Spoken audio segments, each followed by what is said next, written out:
मैं बहुत खूबसूरत थी और जब मैं जवानी की दहलीज पर पहुंची तो डैडी मुझे अपने कमरे में सुलाने लगे और अचानक कुछ टाइम के बाद एक दिन जब मेरी तबीयत ख़राब हुई तो पता चला कि मैं प्रेग्नेंट हूँ।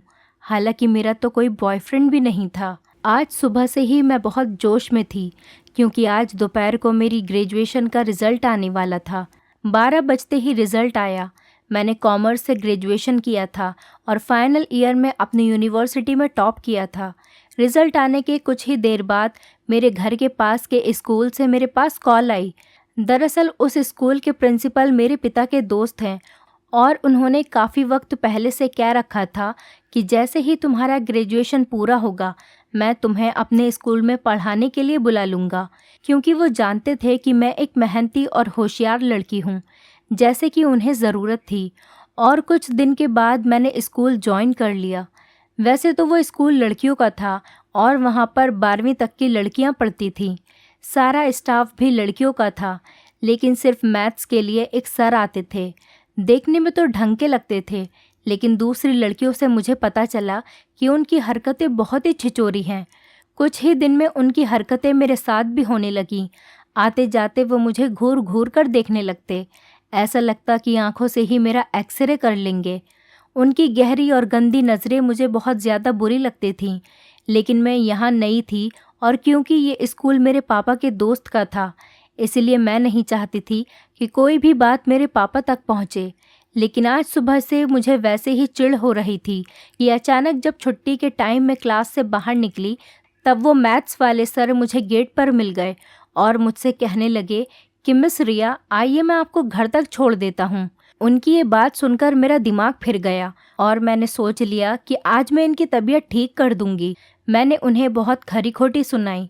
तब तक वहाँ बाकी टीचर्स की भी भीड़ लग गई और सामने से प्रिंसिपल सर भी आ गए। उन्होंने वहाँ भीड़ लगी देखी तो मामले की गंभीरता को समझा और मुझसे पूछा कि रिया बेटा क्या हुआ है। मैंने सारी बात प्रिंसिपल सर को बता दी, जिसे सुनकर उन्होंने उसी वक्त उन मैथ्स वाले टीचर को जॉब से निकाल दिया। मैंने उनसे कहा कि अंकल, आप ये बात मेरे पिताजी को मत बताइएगा, वरना हो सकता है वो मुझे जॉब करने से ही रोक लेंगे। हालांकि सब कुछ नॉर्मल हो गया था, लेकिन मेरा मूड पहले से ही ऑफ था और इस सब से मेरा मूड और बिगड़ गया। इसी बिगड़े मूड के साथ मैं थकी हारी स्कूल से पढ़ाकर जब घर लौटी तो घर पर डैडी को देखकर हैरान थी, क्योंकि डैडी तो इस वक्त ऑफिस में ही होते थे। आज इतनी दोपहर में घर कैसे चले आए? गर्मी और पसीने की वजह से मेरी हालत बहुत ख़राब थी। डैडी ने मुझे गहरी नज़रों से देखा, जैसे कि वो मेरे अंदर कुछ जानना चाहते हों। वो मुझे देखते ही बहुत अजीब लफ्ज़ों में पूछने लगे कि रिया, तुम्हें स्कूल से आने में इतनी देर क्यों हो गई? डैडी की बातों से मैं हैरान परेशान उनके सामने बैठ गई और उन्हें बताने लगी कि दरअसल आज स्कूल में बच्चों के असाइनमेंट जमा होने थे, जिस वजह से मुझे घर आने में देर हो गई। डैडी ने सर से पाँव तक मेरी तरफ देखा और कहने लगे, बस इतनी सी बात है? मुझे उनका ये पूछने का तरीका अच्छा नहीं लग रहा था, पर ये कोई नई बात नहीं थी, ये तो रोज़ का ही था। काफ़ी सालों से मैं उनके इस रवैये से बहुत परेशान थी। डैडी को मेरी बातों पर बहुत ही कम यकीन होता था। वो इस तरह सवाल करते हैं जैसे कि मैं उनसे कुछ छुपा रही हूँ। मैंने कहा, हाँ डैडी, बस इतनी सी ही बात है, आखिर क्या बात हो सकती है? वैसे भी महेश मेरे ही साथ होता है, आप चाहें तो उससे भी पूछ सकते हैं। मुझे स्कूल ले जाने और लाने वाला ड्राइवर 27 साल का जवान लड़का था। उसका नाम महेश था, लेकिन डैडी को उस पर बहुत ज़्यादा भरोसा था। इससे पहले उसके पिताजी हमारे घर पर नौकरी करते थे। वो लोग बहुत शरीफ लोग थे। जब से मैंने स्कूल आना जाना शुरू किया था, महेश ही मुझे ले जाने और ले आने की जिम्मेदारी उठा रहा था। इतना यकीन दिलाने के बाद डैडी को किसी तरह मेरी बातों पर भरोसा हुआ। फिर उन्होंने कहा, ठीक है, कमरे में जाओ और फ्रेश हो जाओ, फिर साथ बैठकर खाना खाते हैं। मुझे अपने डैडी का ये अंदाज बिल्कुल भी समझ में नहीं आ रहा था।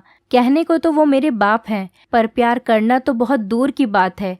वो मेरे साथ हमेशा सख्ती से ही पेश आते थे। मेरी हर छोटी से छोटी हरकत पर उनकी नज़र होती थी। रात में वो कई बार मेरे कमरे के चक्कर लगाते थे। पता नहीं क्यों डैडी को मुझ पर भरोसा ही नहीं था। जब मेरा गुस्सा थोड़ा ठंडा हुआ तो मैं फ्रेश होकर बाहर खाना खाने डाइनिंग टेबल पर आकर बैठ गई। डैडी बार बार मेरी तरफ देख रहे थे, जैसे वो कुछ मुझसे जानना चाहते हैं, वो मुझसे कुछ कहना चाहते हैं।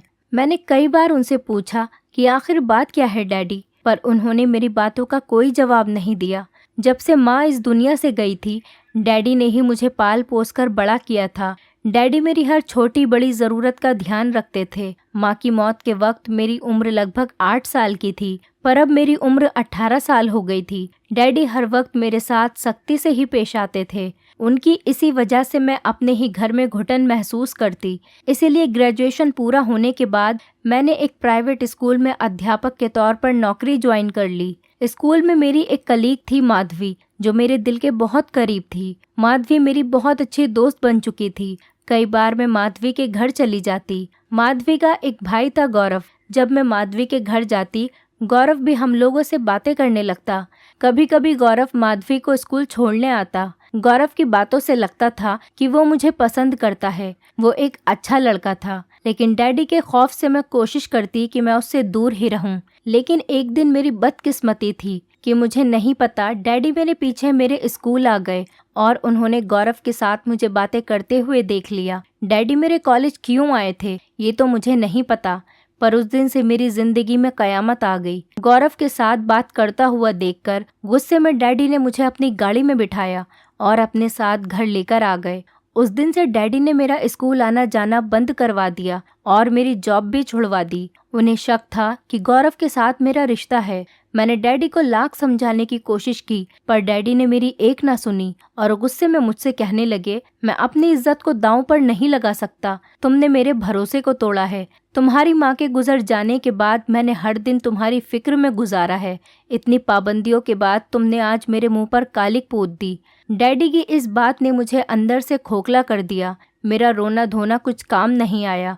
फिर बिना किसी गुनाह के मेरी जॉब छूट गई, जबकि गौरव के साथ मेरा ऐसा कोई रिश्ता ही नहीं था कि डैडी के सामने मुझे शर्मिंदा होना पड़े या डैडी की इज्जत पर कोई आंच आती। मैं घर में बंद होकर रह गई थी और हर वक्त खामोशी से अपने कमरे में पड़ी रहती। हमारे घर में पैसे रुपए की कोई कमी नहीं थी, पर एक आज़ादी थी जिसके लिए मैं तरस रही थी। मेरे डैडी को ही जब मेरे ऊपर भरोसा नहीं था, तो मैं गैरों से क्या उम्मीद रखती। एक दिन मेरे डैडी के दोस्त शर्मा अंकल, जो कि मेरे डैडी के बिजनेस पार्टनर भी थे, वो हमारे घर आए। आते ही मेरी जॉब के बारे में पूछने लगे। मैंने रोते रोते उन्हें सारी बात बता दी। वो डैडी के पुराने दोस्त हैं और अक्सर ही हमारे घर पर आ जाया करते थे, इसलिए मुझे उनसे कोई झिझक नहीं थी। मैं अपने दिल की हर बात उनसे आसानी से बता दिया करती। शर्मा अंकल को जब मेरी जॉब के बारे में पता चला, तो उन्होंने समझाते हुए मुझसे कहा, तुम फिक्र मत करो, तुम्हारे डैडी से मैं बात करूंगा, तुम्हारी जॉब फिर से शुरू हो जाएगी। शर्मा अंकल की बातें सुनकर मुझे थोड़ी तसल्ली हुई, क्योंकि डैडी शर्मा अंकल की हर बात मानते थे। शर्मा अंकल किसी दिन पापा से ये बात कहते, इससे पहले ही मेरी जिंदगी में एक नया मोड़ आ गया। एक दिन रात के वक्त मैं गहरी नींद में सोई हुई थी कि डैडी अचानक मेरे कमरे में आ गए। तभी मेरे मोबाइल की घंटी बज रही थी। डैडी ने मेरे मोबाइल को उठाया तो फोन पर गौरव था। उसने मुझसे ये पूछने के लिए फ़ोन किया था कि उसे पता चला है कि उसकी जॉब मेरी वजह से बंद हो गई। ये बात मेरी दोस्त माधवी ने उसे अभी अभी बताई तो उसे बुरा लगा और उसने फ़ोन कर दिया, लेकिन डैडी ने उस फ़ोन का भी गलत मतलब निकाल लिया। उन्हें लगा कि मेरा गौरव के साथ वाकई में कोई गहरा रिश्ता है। डैडी ने मेरा मोबाइल फ़ोन छीन लिया और मुझे कमरे से बाहर निकलने तक के लिए मना कर दिया। ये सब होने के बाद मैं सारा वक्त कमरे में बंद रहती। कभी कभार शर्मा अंकल आते तो मुझसे मिलने मेरे कमरे में ही आ जाते। वो मुझे समझाते हुए कहते, बस कुछ दिन और इंतज़ार कर लो, मैं तुम्हारे डैडी को तुम्हारी जॉब के लिए मना लूँगा। अभी इन सभी बातों को 2 दिन ही गुजरे थे। एक दिन डैडी मेरे कमरे में आए और मुझसे कहने लगे, आज के बाद तुम मेरे कमरे में सोया करोगी। मैं जवान लड़की थी और मेरे लिए डैडी के साथ सोना बहुत शर्म की बात थी। मैंने डैडी से कहा, मैं अपने कमरे में ही ठीक हूँ। मेरी ये बात सुनकर डैडी ने उस समय कहा, क्यों, रात के वक्त कमरे में मिलने तुमसे कोई आता है क्या? डैडी की इस तरह की बातें सुनकर मेरी आंखों में आंसू आ गए और मैं रोने लगी। मैंने उनसे कहा कि एक बार तो अपनी बेटी पर यकीन करें। डैडी ने कहा, जितना भरोसा करना था मैंने कर लिया, पर आज के बाद तुम मेरे कमरे में ही सोया करोगी। उस दिन के बाद से डैडी ने अपने कमरे में मुझे सुलाना शुरू कर दिया। डैडी के कमरे में सोते समय मैं सारी रात जागते हुए गुजार देती।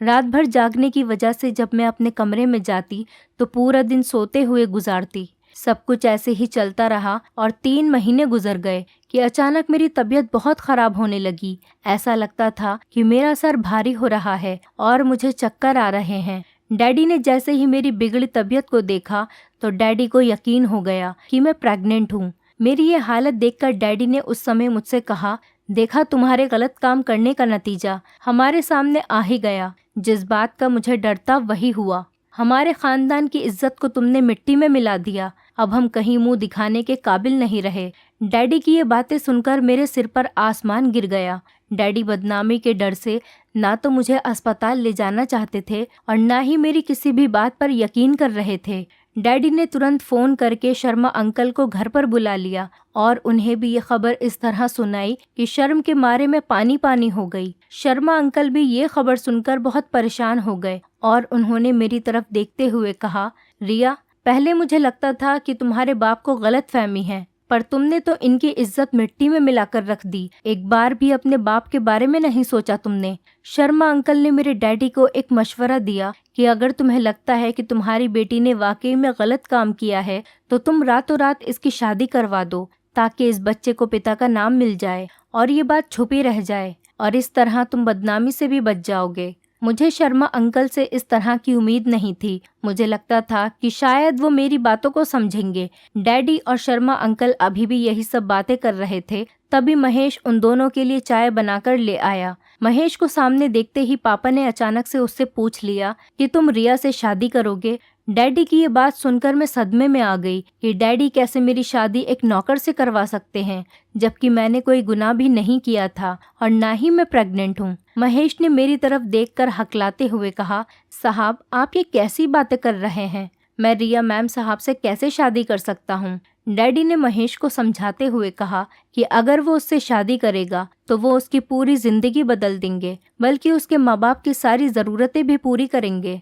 डैडी के इतना समझाने के बाद महेश मुझसे शादी करने को तैयार हो गया और अगले 1-2 दिन के अंदर ही मेरी शादी महेश से करवा दी गई। मैं चाहकर भी शादी को मना नहीं कर पाई और ना चाहते हुए भी महेश से शादी कर ली। डैडी ने महेश को गिफ्ट में एक फ्लैट भी दिया। शादी होने के बाद महेश मुझे उसी फ्लैट में लेकर आया। महेश को मैंने अपना पति होने का हक तक नहीं दिया था और मैं और महेश अलग अलग कमरे में ही सोते थे। मैं उससे ज़रूरत के हिसाब से बात करती और अपने कमरे में ही बंद रहती। महेश को मुझसे कोई शिकायत नहीं थी और वो हर वक्त मुझे खुश रखने की कोशिश में लगा रहता था।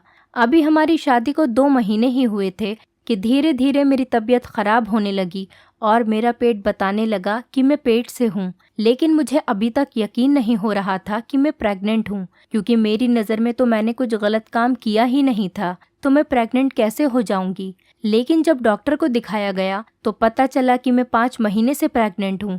ये सब सुनकर मैं सुन रह गई कि आखिर ये बच्चा मेरे पेट में कैसे आया। घर आने के बाद महेश पहले से ज़्यादा मेरा ख्याल रखने लगा। महेश मुझे हर वक्त खुश रखने की कोशिश करता। उसका इस तरह प्यार देखकर शायद धीरे धीरे मुझे भी उससे प्यार हो गया था, क्योंकि पहली बार मैंने ज़िंदगी में ऐसे शख्स को देखा था जो मेरी हर बात मानता और बिना किसी मतलब के मेरे आगे पीछे लगा रहता। महेश ने कभी भी मेरे बच्चे के बारे में मुझसे कोई सवाल नहीं किया था। मुझे वो बहुत ही निस्वार्थ और नेक दिल का इंसान लग रहा था। जब से मुझे पता चला कि मैं 5 महीने से पेट से हूँ, तब से मेरे दिल में कहीं ना कहीं ये बात थी कि मेरे साथ जो कुछ भी हुआ है ये सब मेरे डैडी ने ही किया है। क्योंकि जब ये बच्चा मेरे पेट में आया, शादी से पहले के वो 3 महीने हर रात मैं अपने डैडी के कमरे में ही गुजारती थी। मेरे दिन कुछ ऐसी सोच विचार के साथ गुजर रहे थे। कुछ दिन बाद मेरा 9वां महीना पूरा हुआ और मेरे पेट में बहुत तेज दर्द होने लगा। मुझे जल्दी से अस्पताल ले जाया गया। अस्पताल जाने के बाद पता चला कि डिलीवरी का टाइम आ गया है। कुछ वक्त के इंतज़ार के बाद मैंने एक बेटे को जन्म दिया। डॉक्टर ने बच्चा दिखाने की कोशिश की तो मैंने अपना मुंह फेर लिया। मैं उस बच्चे को देखना भी नहीं चाहती थी, जिसकी वजह से मेरी पूरी ज़िंदगी बर्बाद हो गई थी। महेश ने जब देखा कि मैं उस बच्चे से नफ़रत करती हूँ तो उसने उस बच्चे को प्यार से गोद में ले लिया और वही उस बच्चे का ख्याल रखने लगा। अस्पताल से छुट्टी के बाद हम घर पर आ गए। महेश दिलो जान से मेरा और मेरे बच्चे का ख्याल कर रहा था। उसकी ये अपनायत देखकर मुझे बड़ी हैरत हुई और मैंने हैरत से उससे पूछा, महेश, कैसे तुम एक नाजायज़ बच्चे को इतने प्यार से अपना सकते हो, जबकि तुम इस बात से पूरी तरह वाकिफ़ हो कि ये बच्चा तुम्हारा नहीं है। मेरी बात सुनकर महेश कुछ देर के बाद खामोश हो गया और फिर कहने लगा, मैं आपसे बहुत प्यार करता हूँ। आपसे जुड़ी हर चीज़ मुझे बहुत प्यारी है। ये बच्चा आपने पैदा किया है, उससे मुझे उतना ही प्यार है जितना कि आपसे। मैं इसके लिए और आपके लिए कुछ भी कर सकता हूँ। उसके मुंह से अपने प्यार का इस तरह इजहार सुनकर मैं दंग रह गई। बच्चे को पैदा हुए महीना होने वाला था, लेकिन अब तक मैंने अपने बच्चे को गोद में नहीं लिया था। महेश बच्चे का दिन रात ख्याल रखता था और मैं अपने कमरे में बंद होकर अपनी बदनसीबी पर आंसू बहा रही होती थी। मैं उस बच्चे को अपनाना ही नहीं चाहती थी। एक दिन मैं अपने कमरे में बैठी हुई रो रही थी कि महेश मेरे पास आया और मुझसे कहने लगा, रिया जी, मुझसे आपका ये दुख देखा नहीं जा रहा। क्या आप जानना चाहती हैं कि ये बच्चा किसका है? उसके मुंह से ये बात सुनकर मैंने हैरत भरे अंदाज में कहा, हाँ, मुझे जानना है। मुझे जल्दी बताओ कि ये बच्चा किसका है। महेश ने कहा, मैं आपको सब कुछ सच सच बता दूंगा, पर इसके लिए आपको मुझसे एक वादा करना होगा। ये सच्चाई जानने के बाद आप इस बात को अपने दिल में ही दफन कर लेंगी और किसी को कुछ नहीं बताएंगी, क्योंकि ये बात किसी को भी पता चली कि बच्चा किसका है तो हमारे बच्चे के भविष्य पर बहुत बुरा असर पड़ेगा। इसमें इस मासूम का क्या कसूर? मुझे किसी भी हालत में सच्चाई जाननी थी, इसीलिए मैंने वादा किया कि ठीक है, जैसा तुम कहते हो मैं वैसा ही करूंगी। महेश के मुंह से सच्चाई जानने के बाद मेरे पैरों तले जमीन खिसक गई, क्योंकि इस बच्चे का बाप वो इंसान था जिस पर मैं खुद से भी ज्यादा भरोसा करती थी। मेरे बच्चे के पिता शर्मा अंकल थे और उन्होंने ये सब मेरे साथ मेरे डैडी की प्रॉपर्टी हड़पने के लिए किया था। शर्मा अंकल शुरू से ही हमारे घर आया जाया करते थे, इसीलिए मेरे डैडी उनके ऊपर बहुत भरोसा करते थे कि एक दिन शर्मा अंकल घर पर आए थे। घर पर कोई नहीं था और शायद उस दिन आपके सर में बहुत तेज़ दर्द था और आपने मुझसे कॉफ़ी बनाने को कहा था। तभी अचानक शर्मा अंकल घर पर आए और मुझे किचन में कॉफ़ी बनाता हुआ देखकर पूछने लगे कि किसके लिए मैं कॉफ़ी बना रहा हूँ। जब उन्हें पता चला कि मैं कॉफ़ी रिया मैडम के लिए बना रहा हूँ तो उन्होंने किसी बहाने से मुझे ज़रूरी काम के लिए बाहर भेज दिया और कहने लगे कि तुम जाओ, रिया को कॉफ़ी मैं दे दूँगा। महेश ने ये सब बातें मुझे बताईं तो मुझे याद आया कि एक दिन शर्मा अंकल मेरे लिए कॉफ़ी लेकर आए थे। मुझे क्या पता था कि पिता समान होने के बावजूद भी मेरे साथ वो ऐसा करेंगे।